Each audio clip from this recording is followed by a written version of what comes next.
Hello everyone, this is the part 4 of unit 4. In this video we will study about Lamport's algorithms, its example and drawback. Here is the algorithms of Lamport's. At first Pi sends the request to all the Pj and Pi makes the entry in its own queue. Pi means sender and Pj means receiver.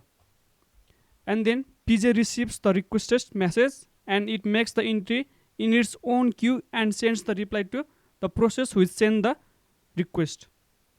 There are two conditions for assessing the critical sections: that Pi has received reply from all those who it has sent the request. In queue, its request is in the topmost.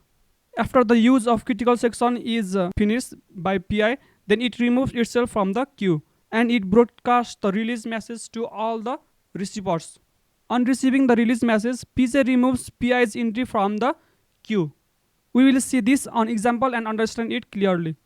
Here is the example. Let us consider three processes P1, P2, P3 which have its own queue. Here is the P1, P2 and P3. Let P3 wants to access the critical section. This P3 wants to access the critical section, then this will request to all the process P1 and P2. This will send the request, and for P2 also it will send the request. And it will update its queue. Here T1 means timestamp and P means process 3.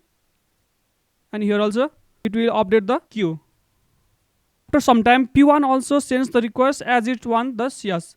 This P1 also sends the request to P2 and P3 and it will update the queue according to the ascending order. Here will also update the queue and it will also update the queue according to the ascending order of timestamp. And this will give the reply to P3. P2 will also give the reply to P3. Condition for assessing the critical section. There are two conditions. Should get reply from all the process which it has sent the request. Here P1 gives the reply to process 3 and also process 2 gives the reply to process 3. So process 3 will assess the critical section. Then let the use of critical section by P3 is done. Then it sends the release message to process 1 and process 2. After sending the release message, it updates the queue by removing itself from the queue. Then it will update the queue and it will remove this P3 from the queue. Here also P3 will be removed from the queue. Similarly, another process will also access the CS and after it done, it sends the release message to all other process and update the queue in every process.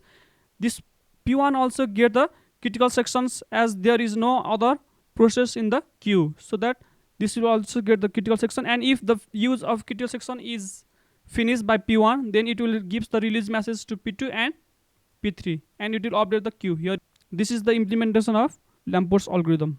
And here is the drawback of Lamport's algorithms.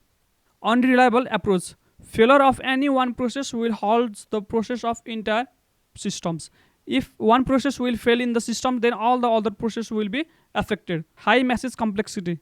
Algorithm require 3n-1 message as per critical section. Critical section invocation गर्दाखेरि 3n-1 message request चाहिँ चाहिन्छ.